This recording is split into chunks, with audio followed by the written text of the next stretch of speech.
nasça no nosso dia a dia.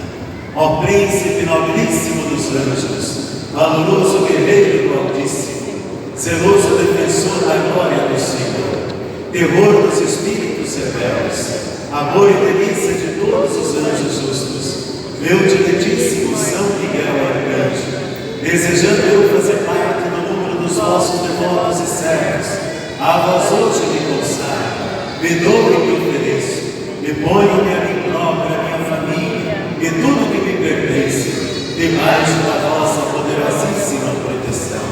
É pequena a oferta do meu serviço, sendo como sou miserável pecador, mas vós intercedereis o afeto do meu coração.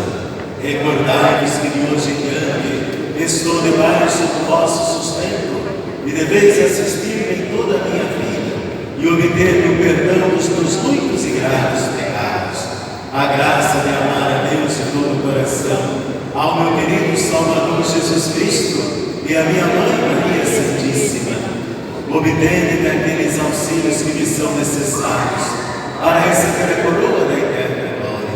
Defendei dos inimigos da alma, especialmente na hora da morte.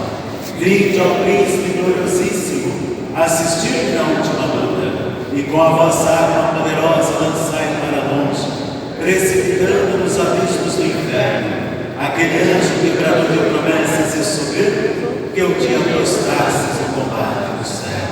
São Miguel Arcanjo, defendei-nos no combate, para que não pereçamos o supremo juízo. Amém. São Miguel Arcanjo, São Miguel Arcanjo, São Miguel Arcanjo, nós defendemos o combate. Amém. E voltamos também à imagem de Nossa Senhora.